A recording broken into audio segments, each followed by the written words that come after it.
Bismillahirrahmanirrahim. Assalamualaikum warahmatullahi wabarakatuh. Waalaikumsalam warahmatullahi wabarakatuh. Dan salam sejahtera buat seluruh sahabat dan sobat IPISO dimanapun Anda berada. Jumpa lagi dengan saya, Wadi Idris Amir. Tentunya di acara kesayangan kita, IPISO Rumah Edukasi. Sahabat dan sobat IPISO, pada kesempatan kali ini telah hadir di tengah-tengah studio IPISO dua narasumber kita yang akan membedah tema isu yang sangat menarik pada kesempatan kali ini, yaitu Muktamar NU, siapa calon kuat Ketua Umum PBNU. Untuk membahas tema ini telah hadir di tengah-tengah studio kita tokoh NU. Beliau adalah seorang tokoh itu dari kalangan akademisi yang tentu tidak asing lagi bagi masyarakat Indonesia, terkhusus masyarakat Sulawesi Selatan. Kakanda Dr. Haji Andi Amir Mahmud MSI, dan beliau dari Universitas Muslim Indonesia. Assalamualaikum Kakanda. Waalaikumsalam. Sehat Kakandaku? Alhamdulillah. Baik sahabat dan sobat IPISO, yang mendampingi beliau untuk membedah tema ini, pengamat politik Islam kita, doktor muda kita, Bapak Ridwan Pawalang, MHI. Assalamualaikum Pak Dokter. Salam Kak Kadir. Sehat Pak Dokter? Alhamdulillah sehat. Alhamdulillah. Sahabat dan sobat IPISO, Muktamar NU kelihatannya akan menjadi pertarungan antara dua tokoh yang berasal dari Jawa Barat dan Jawa Timur. Kiai Agil Sirat yang notabene adalah petahana yang maju pada periode ketiga, kalinya ingin menjadi ketua umum PBNU, akan berhadapan dengan tokoh yang populer dari keluarga Gusur di Jawa Timur, yaitu Kiai Haji Yahya Stakuf. Nah, untuk membedah ini saya langsung mempersilakan Kakanda Dr. Haji Andi Amir Mahmud untuk menganalisis seperti apa peluang di antara kedua tokoh besar ini, dan apakah ada tokoh-tokoh lain yang berpotensi muncul di antara kedua tokoh besar ini. Silakan Kakanda. Bismillahirrahmanirrahim. Yang saya hormati Bapak Suwadi Idris Amir, Direktur PT IP. Yang saya hormati Bapak Pengamat Politik Hukum Islam, Bapak Dr. Ridwan Pawalang MHI, dan kepada pemirsa IPISO yang saya banggakan, Assalamualaikum warahmatullahi wabarakatuh. Waalaikumsalam warahmatullahi wabarakatuh. Mencermati perkembangan NU dari tahun ke tahun sangat menarik, hingga begitu menariknya sampai pusat-pusat kekuasaan itu biasa memanfaatkan semua momen yang ada di NU.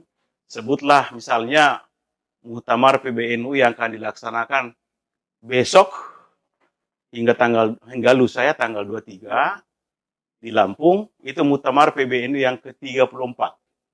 Nah, di dalam muktamar ini tersebutlah dua nama yang mengemuka, yakni Ketua Umum PBNU saat ini, ya sudah 2 periode menjabat, yakni Kiai Haji Said Agil Siraj, MA, Profesor Kiai Haji Agil Siraj.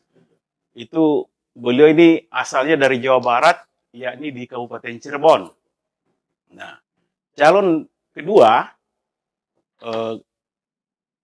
dari Khatib Aam, namanya Yahya Khalil Stakuf. Ini pengurus PBNU. Ini yang diasumsikan mewakili PWNU Jawa Timur. Dan Yahya Stakuf ini adalah mantan juru bicara Presiden Abdurrahman Wahid, Gus Dur. Dan beliau ini adalah, dulu beliau itu dari HMI ya, bukan PMI, bukan Ansor. Oh, gitu. Jadi di sini ada sedikit pertimbangan karena dia dari HMI. Tapi saya kira tidak ada masalah. Bahkan banyak tokoh-tokoh dari NU itu dari HMI, bukan hanya PMI yang mendominasi. Nah, di dalam muktamar kali ini ada dua nama yang mengemuka, tapi sebenarnya ada 4 ya. Kalau kita tambahkan lagi Kiai Haji As'ad Said Ali. Ini orang BIN ini ya, dari Badan Intelijen. Periodenya SBY, beliau ada di situ sebagai pejabat Badan Intelijen Negara. Satunya lagi Kiai Haji Marsuki Mustamar. Jadi 4 nama yang disebut namanya, tapi hanya 2 yang mengemuka. Ya. Jadi pertarungan antara NU Jawa Timur dengan NU Jawa Barat. Jadi NU Jawa Barat diwakili oleh Said Agil Siraj, kemudian dari NU Jawa Timur, konon informasi yang saya dengar bahwa dari PWNU Jawa Timur yang 42 cabang, itu sudah bulat dukungannya kepada Yahya Holil Stakuf. Jadi kedua calon ini yang menguat ini memang agak susah diramalkan siapa yang terpilih. Asumsinya begini ya, Said Agil Siraj ini adalah sangat dekat dengan Kiai Ma'ruf Amin, dan Kiai Ma'ruf Amin itu merasa bahwa dengan kepemimpinan PBNU di masanya Said Agil Siraj, beliau bisa menjadi wakil presiden. Nah, bahkan di muktamar kali ini itu ketua panitia nasional PBNU ini, ketua panitia muktamar itu Imam Aziz.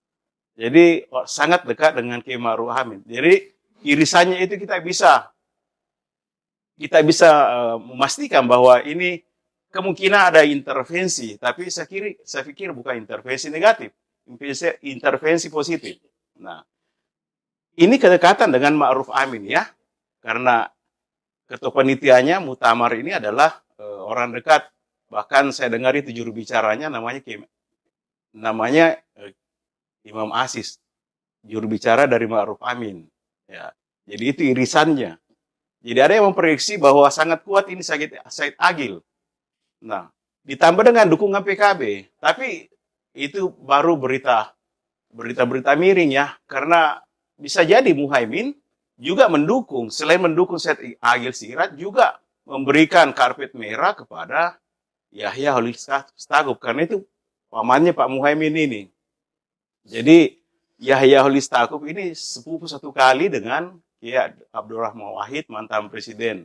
Ya, jadi agak susah diramalkan siapa yang berhasil nanti memimpin PBNU, karena Yahya Holil Stakuf ini punya jaringan kuat juga, Pak. Ya, punya jaringan, bahkan jaringan internasionalnya kuat, karena beliau ini memanfaatkan dulu lin-linnya Gus Dur ya waktu menjadi ketua PBNU, bahkan ketika masih menjabat presiden. Nah itu kalau kita lihat pertarungan NU Jawa Barat dan NU Jawa Timur, yang lain itu hanya saja ikut Penggembira. bukan penggembira, mereka ikut memberikan pilihan-pilihan di sana, tapi ini mengemuka ada dua. Jadi tokoh NU Jawa Timur dan tokoh NU Jawa Barat. Saya kira di situ pembuka, Pak Dir ya. Baik, sahabat dan sobat Itiso, pembuka dari Kakanda Dokter Haji Andi Amin Mahmud memulai diskusi kita. Saya langsung persilakan pengamat politik Islam kita, dokter muda kita, Dr. Ridwan Pawallam, menanggapi kira-kira dari dinamika yang terjadi mulai hari ini, prosesnya sampai besok, seperti apa Pak Dokter melihat majunya kembali Kiai Agil Siraj yang notabene bisa dikatakan ya menghambat regenerasi lah. Kira-kira apa motif dan apa kira-kira istilahnya target-target dari Kiai Agil Siraj yang ingin kembali maju? Kenapa dia tidak menyerahkan ke juniornya lah atau sahabat-sahabatnya dan bisa dikatakan ya menciptakan tradisi baru sampai ke 3 periode. Sebelumnya kan belum pernah ada yang sampai 3 periode. Seperti apa tanggapan Pak Dokter? Baik, Kak Kadir. Assalamualaikum warahmatullahi wabarakatuh. Sahabat dan episode dimanapun berada, semoga bisa menonton program episode malam ini, karena memang tema kita malam ini adalah tema yang membincang terkait dengan urgensi dan kepeloporan ulama di Republik ini sejak pra kemerdekaan sampai pasca kemerdekaan, bahkan sampai pasca reformasi, yaitu NU ataupun Muktamar NU ke-34. Kakak diri yang saya hormati, kakak Dr. Kuang, tentu saja bahwa ketika membincang tentang salah satu ormas yang mendirikan Republik ini, Nahdlatul Ulama, adalah membincang tentang separuh Republik ini, ya kan? Artinya apa? Bahwa NU itu cukup besar kontribusinya terhadap Republik ini. Sekali lagi saya sampaikan, sebelum kemerdekaan maupun pasca kemerdekaan. Nah, oleh sebab itu saya pikir pemerintah ataupun epicentrum kekuasaan itu cukup konsen terhadap muktamar ini.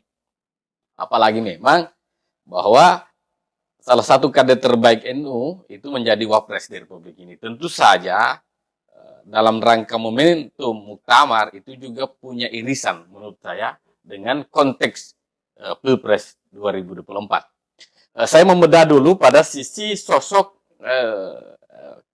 Profesor Kiai Said Agil Siraj ya, sebagai ketua PBNU 2 periode. Ya. Dari sisi prestasi saya pikir cukup lah ya. Beliau cukup konsen pada wilayah bagaimana mendorong NU ini pada wilayah tengah, bahkan mencetuskan dan berhasil menggolkan proposal itu ke pemerintahan tentang Islam Nusantara. Itu sangat terasa, bahkan bersama NU bersama dengan legislatif ataupun fraksi PKB mendorong tentang Hari Santri Nasional. Itu perlu diakui bahwa kerja-kerja itu, kebijakan-kebijakan itu tentu saja afirmasi terhadap eksistensi pesantren di Republik ini, dan itu adalah pesantren-pesantren yang saya pikir perlu diakui, perlu disampaikan, itu berhaluan dengan NU. Dan rata-rata pesantren itu memang itu adalah mazhabnya Ahlus Sunnah wal Jamaah, dan itu dekat dengan NU. Nah, Said Agil ini tentu saja punya prestasi terhadap kepemimpinannya untuk kemudian membesarkan, mendorong bagaimana NU ini mulai dari tingkat pusat sampai tingkat bawah itu kemudian beriringan mendorong tentang dan mendukung program-program pemerintah. Nah, oleh sebab itu keberhasilan itu tentu saja adalah keberhasilan yang kemudian baik secara internal maupun eksternal. Hanya saja memang kalau misalnya akan maju lagi pada 3 periode, saya boleh katakan bahwa mungkin ada visi dan misi yang sedang didorong beliau. Mungkinkah bahwa ketika terpilih 3 periode, ya periode berikutnya atau di Pilpres 2024, beliau sedang merencanakan sebuah gerakan politik untuk kemudian tampil apakah akan menargetkan untuk keseluruhan Republik atau seperti apa. Kita tidak tahu itu. Kiai Ma'ruf Amin saja, ketua MUI itu kemudian punya visi, punya pandangan tentang kebangsaan, dan itu masuk pada wilayah kekuasaan akan jauh lebih efektif untuk mengubah, berdakwah dan seterusnya. Nah, maksud saya begini, kalau kita menimbang-nimbang bahwa dua sosok antara Kiai ataupun Pak Wapres sebelum menjadi Wapres dan Kiai Said Agil ini, saya pikir keduanya adalah tokoh karismatik dan punya prestasi di lembaga di tempatnya masing-masing. Nah, oleh sebab itu, sekiranya ini berlangsung, boleh jadi bahwa kesiapan dan keinginan kembali untuk memimpin ketiga periodenya, memimpin NU ketiga periodenya lewat Muktamar 34 di Kota Bandar Lampung ini juga adalah bagian mungkin ya. Ini asumsi saja bahwa beliau mungkin sedang mempersiapkan atau dipersiapkan untuk menuju RI2 mungkin. Bisa saja seperti itu. Kemudian Kakak Dir, saya kembali mengalihkan kepada kandidat kedua yang dianggap juga kuat hari ini adalah Gus Yahya. Gus Yahya ini punya hubungan biologis yang sangat dekat dengan Pak Menteri Agama. Pak Menteri Agama ini adalah Ketua Umum GP Ansor hari ini. Anak muda yang sudah menjadi Menteri. Tentu saja Gus Yakub ini ataupun Khalil Pak Ketua Pak Menak lah ya. Kita sebut saja Pak Menak hari ini. Tentu saja sangat mendorong kakaknya untuk kemudian maju menjadi ketua umum. Karena tentu saja target-target bagi seorang politisi ini adalah bagian instrumen yang perlu digerakkan dalam konteks kenegaraan juga dalam konteks keumatan. Nah, dengar-dengar juga bahwa Gus Yahya ini dekat dengan ada hubungan kekeluargaan, genetika biologis dengan sosok Caimin.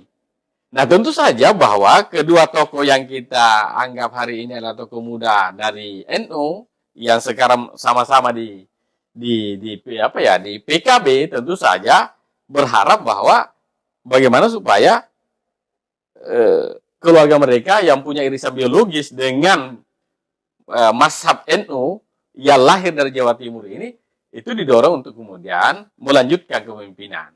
Sebab mungkin juga ada rasa penasaran ya, ada rasa keinginan yang lebih bahwa sesungguhnya sudah saatnya NU ini dikembalikan kepada khiddah dari aspek bahwa NU ini lahir dari NU ini lahir dari Jawa Timur ataupun basis yang ada di Jawa Timur. Nah, antara Jawa Barat dan Jawa Timur ini adalah sebetulnya tren di mana NU itu memperlihatkan gerakan-gerakan sosial keagamannya dan gerakan politiknya selama kurang lebih 10 tahun terakhir ini.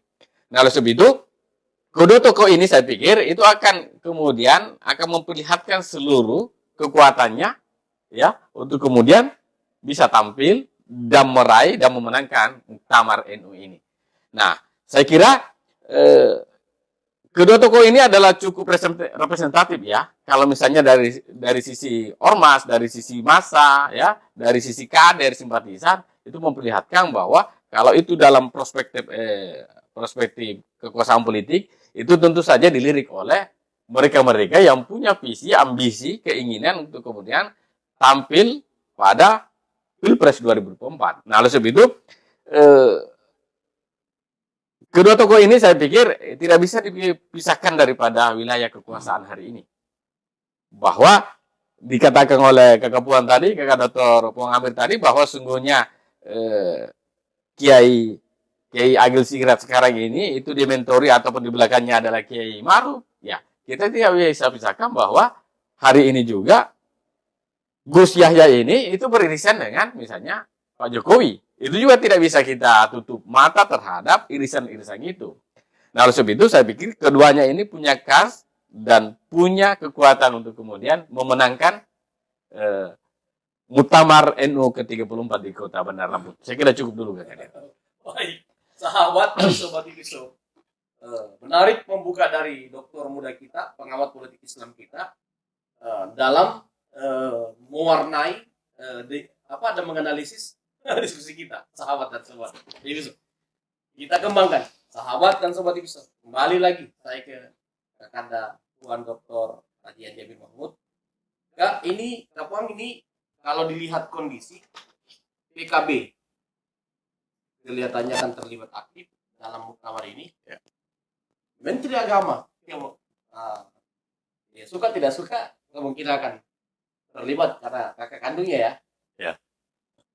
Pertanyaannya, sejauh mana pengaruh kedua lembaga ini, institusi ini bisa mempengaruhi suara-suara NU untuk pemilihan di PBNU, di muktamar PBNU besok? Oke, pertanyaan kedua ya. Jadi PKB itu sangat susah dihilangkan dari keterlibatan NU sebagai pendiri ya. Jadi PKB lahir dari rahim NU. Dan siapa pendirinya adalah tokoh-tokoh dari pendiri-pendiri NU ya. Nah, ini kaitannya dengan muktamar PKB, muktamar NU. Dari sejak dulu saya perhatikan ini pelaksanaan muktamar NU itu selalu ada kaitan politiknya dengan Pilpres ya. Selalu mendekati Pilpres. Selalu mendekati Pilpres. Saya amati dari muktamar ke muktamar itu selalu berhitung secara politik bahwa muktamar NU itu harus dilaksanakan sebelum Pilpres. Nah, kita lihat memang terbukti bahwa NU itu tidak bisa dipisahkan dengan politik, Pak. Jadi kita lihat bagaimana seorang mantan ketua PBNU Abdurrahman Wahid, Gus Dur, menjadi presiden. Setelah Gus Dur lengser, naik Megawati, siapa wakilnya? Adalah Hamzah Has dari PBNU juga. Nah, kemudian terpilih lagi SBY. Ya, terpilih SBY, wakilnya adalah tokoh NU juga, Sulawesi Selatan, Pak Yusuf Kalla. Ya. Kemudian naik Jokowi, Maruf Amin. Siapa nih? Ketua MUI yang ada, dia adalah tokoh NU dari Banten ya. Itu jadi Pilpres itu ya, pusat-pusat kekuasaan itu memang NU selalu rebut itu. Makanya pelaksanaan muktamar itu selalu mendahului Pilpres. Ya. Apalagi nih setelah Pilpres kan ada pilkada gubernur, pilkada kabupaten. Nah, itu yang kamu warna itu. Muktamar itu nanti kita lihat bahwa kita nanti amati siapa nanti yang terpilih menjadi ketua PBNU, kita lihat lagi perkembangannya. Saya yakin bahwa setelah muktamar NU akan ada lagi muktamar PKB. Ya. Nah, kita lihat siapa yang terpilih ketua PBNU akan mempengaruhi dan mewarnai gerakan politik PKB. Apakah politik untuk Pilpres atau politik untuk di internal PKB? Misalnya begini ya, saya berasumsi bahwa kalau misalnya Gus Yahya yang terpilih, kemungkinan ada muktamar PKB. Muktamar PKB ada 2 calon yang bisa muncul. Yang pertama Menteri Agama, ya, Yakut Komas ya. Itu Menteri Agama bisa menjabat ketua PKB. Kemudian yang kedua, Muhaimin bisa juga tetap, karena ini Muhaimin itu didukung juga oleh Said Agil Siraj, didukung oleh Menteri Agama juga. Kalau misalnya Yahya Stakuf bisa jadi Halim Iskandar juga jadi ketua PKB, kakaknya Pak Muhaimin. Yang sekarang Menteri PDT, pembangunan desa tertinggal ya. Jadi 2 calon. Jadi setelah pasca muktamar NU, kita bicarakan lagi muktamar PKB. Muktamar PKB itu 2 calon muncul. Bisa jadi ada 2. Pak Menteri Agama, kemudian Menteri PDT, Halim Iskandar, kakaknya Pak Muhaimin. Betul. Nah, jadi di dalam pergerakan NU itu, saya selalu memaknainya secara politik. Ya. Karena belum pernah ada muktamar tidak ada kaitannya dengan politik. Ya, karena kita tahu bahwa ya seperti yang Pak Dr. Ridwan tadi sampaikan bahwa hampir separuh republik ini dihuni oleh warga NU. Nah, seperti itu. Jadi kita lihat nanti perkembangannya. Insya Allah besok saya sudah bisa ramalkan siapa yang terpilih. Ya, saya sudah yang kelima kalinya saya ikuti perkembangan di NU, muktamar PKB. Kebetulan saya pernah menjabat ketua DPW PKB Provinsi Sulawesi Selatan. Dengan itu saya membaur dengan pengurus NU Indonesia. Oleh karena itu saya tahu nama kiainya semua. Siapa yang berpotensi menjadi presiden, siapa yang berpotensi jadi menteri. Jadi ada database-nya di NU itu, siapa kader-kader NU yang bisa memimpin republik. Termasuk menterinya, termasuk gubernur, bupati. Ada database-nya, Pak. Jadi seperti itu, jadi semua gerakan NU itu bisa dimaknai secara politik. Meskipun di NU sendiri itu ada NU politik, ada NU pesantren, ya ada NU jamaah, ada NU jamiah. Seperti itu, Pak Sukadi. Baik. Pendalaman dari Kakanda. Tuan Dr. Amir Mahmud memperkaya diskusi kita, sahabat dan sobat itu. Memang berbicara NU itu, berbicara tentang bangsa ini. Karena inilah pelopor gerakan kemerdekaan bangsa. Kalau kita menurut pada sejarah ya. Baik, kita kembangkan ke Dr. Ridwan. Pak Dr. Ridwan, siapa yang diuntungkan kalau Kiai Agil Siraj yang terpilih dan siapa yang diuntungkan ketika Gus Yahya yang terpilih menuju Pilpres 2024 dalam kacamata? Iya, baik Kak Kadir. Sejak NU mendorong tentang Islam Nusantara itu sesungguhnya mendorong tentang bagaimana gerakan-gerakan tentang menjaga kebudayaan di Republik ini itu dalam konteks mendorong tentang budaya-budaya keislaman tetap dipertahankan, ditradisikan di Republik ini. Kalau itu konteksnya adalah konteks pandangan sebetulnya Islam bahwa ada istiadat yang beririsan dengan Islam itu dipertahankan. sembari kita menerima tentang kebaruan-kebaruan tentang kemodernitas ataupun modernitas. Dalam konteks pandangan nasionalis kebangsaan sebetulnya, ya, bagaimana bahwa berpikir tentang bagaimana merawat keragaman di Republik ini, bahwa kita ini hidup dalam kemajemukan sebagai bangsa, berbangsa dan bernegara, tentu saja bahwa dorongan itu, perspektif politik itu kemudian adalah perspektif tentang nasionalis kebangsaan. Nah, kalau misalnya NU memandang dan cenderung kemana pasca terpilihnya ketua di Muktamar 34 ini, tentu saja sekiranya ya Gus Yahya ini terpilih, tentu saja dia tidak jauh-jauh beda dengan apa yang didorong oleh NU pada umumnya, ataupun sekarang ini didorong melalui Kementerian Keagamaan itu adalah moderasi beragama, kan? Atau misalnya PKB mendorong tentang politik rahmatan lil alamin, kan begitu. Nah, keduanya sebetulnya adalah perbedaan istilah, tetapi substansinya, ya filosofinya sama sebetulnya. Bahwa bagaimana kita memahami dan meyakini dan mendorong kerja-kerja tentang kemajemukan itu, menyiapkan toleransi, ya istilahnya, ruang toleransi terhadap baik yang minoritas maupun yang mayoritas. Nah, sebab itu saya pikir ketika ini yang terjadi, maka sangat santer sebetulnya, saya ingin katakan, tegaskan di sini, sangat santer sebetulnya tentang toleransi dan kebangsaan itu, nasionalisme itu, ketika ketuanya dipilih ataupun terpilih dari poros Jawa Timur. Karena tentu saja bahwa mereka ini memang sih bahwa Gus Yahya itu di Jawa Timur dan sekaligus sekarang ini Rais Am di PBNU, ya. Tetapi sesungguhnya mereka ini duduk bersama dengan Menteri Agama hari ini, ya. Terus PKB juga, Pak Muhaimin dan seterusnya, itu mendorong tentang ini dan kemudian digolkan oleh Pak Kiai Ma'ruf di Wapres. Nah, simbiosis ini sebetulnya itu muncul dan akan terasa dan tegas berjalannya ini ketika kemudian Gus Yahya yang terpilih. Dan instrumen-instrumen itu sebetulnya jalan, ya. Karena hari ini betul bahwa Kiai Said Agil hari ini adalah ketua PBNU 2 periode.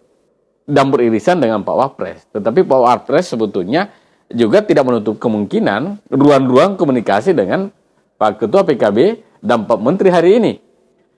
Nah, artinya apa? Bahwa akan ada win-win solution. Akan ada negosiasi-negosiasi dalam konteks itu. Dan memberikan mungkin ruang yang cukup besar dan kuat kepada Gus Yahya yang notabene bahwa Gus Yahya ini lahir dari kota, daerah, ataupun geopolitik pendiri NU di Republik ini, dan juga berisian dengan pendiri NU itu sendiri sebagai anak dari Kiai Khalil Bisri. Nah, oleh sebab itu pandangannya adalah ketika kemudian Gus Yahya yang akan terpilih menjadi ketua PBNU, maka sesungguhnya figur yang akan beririsan atau akan dilirik dan melakukan kolaborasi dengan figur-figur yang muncul adalah yang mereka yang bergerak di nasionalis dan tetap kemudian menjaga tentang entry point terhadap gerakan-gerakan toleransi di Republik ini dan mendorong tentang moderasi beragama. Nah, asumsi itu sebetulnya kelihatan, ya, dari trisula kekuasaan ini, instrumen ini antara PKB, terus Menteri Agama, dan barisan pesantren-pesantren yang berkarakter tentang kejawa timuran. Nah, ini sebetulnya menambahkan, walaupun sebetulnya juga tidak bisa diiris bahwa Jawa Barat, Banten dan seterusnya juga memiliki pesantren yang khas NU juga. Nah, persoalannya kemudian adalah bahwa Kiai Said Agil hari ini sudah 2 periode. Nah, bisa saja bahwa tim-tim ataupun orang di sekitar atau memang Pak Said Agil juga sedang mengincar RI 2. Asumsi saya begitu. Sebab berhasil memimpin NU dan melahirkan 2 capres, Pak, baik dari Pak JK maupun Pak Kiai Ma'ruf menjadi RI 2 di Republik ini. Tentu saja bahwa sesungguhnya kontribusi Pak Kiai Said Agil ini adalah memang betul-betul hasrat politiknya, visi politiknya untuk membangun NU secara internal dan membangun republik ini itu cukup kuat dan punya hasil yang bisa kita lihat. Oleh sebab itu, kalau sekiranya asumsi saya ini benar akan mengarah ke sana, ya tentu saja akan diberikan ruang bahwa Kiai Agil ini adalah next. Tetapi sebaliknya, apa yang saya sampaikan tadi bahwa tentu saja akan ditarik ke Jawa Timur dengan visi yang sama. Dengan visi yang sama dan jangkar-jangkar kekuasaan, instrumen-instrumen kekuasaan juga yang kita sebutkan tadi bahwa PKB tentu saja akan mendukung Pak Muhammad ya Gus Imin, terus Pak Menteri sendiri yang hari ini juga berada pada posisi itu. Tambahan juga ingin saya sampaikan, Kak Kadir, Kakak Puan, bahwa sesungguhnya NU di provinsi-provinsi itu beririsan dengan Pak Kakanwil.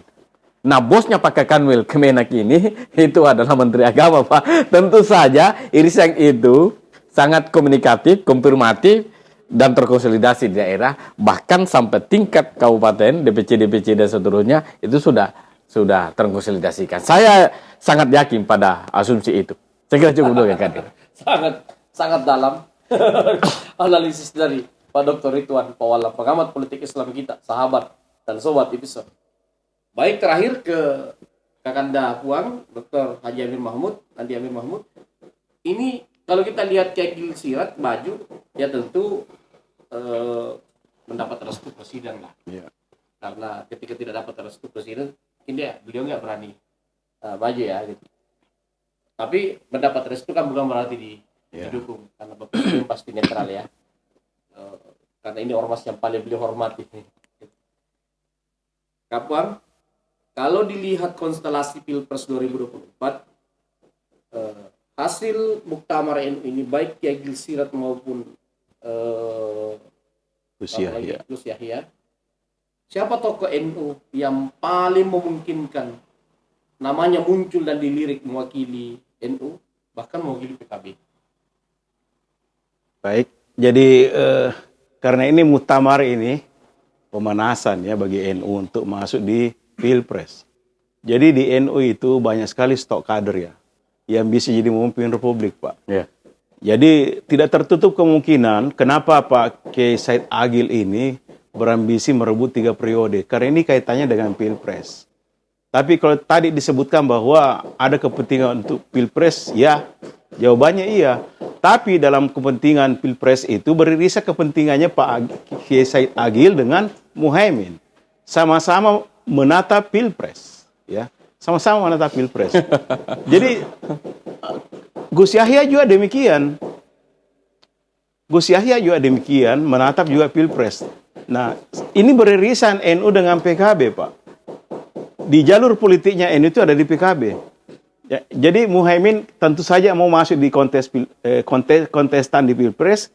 Said Agil kalau misalnya terpilih, tetap juga mau masuk di Pilpres. Entah siapa nanti, tergantung elektoralnya, Pak. Ya. Kalau ini sama-sama popularitasnya oke. Ya. Tapi elektoralnya nanti yang berbeda.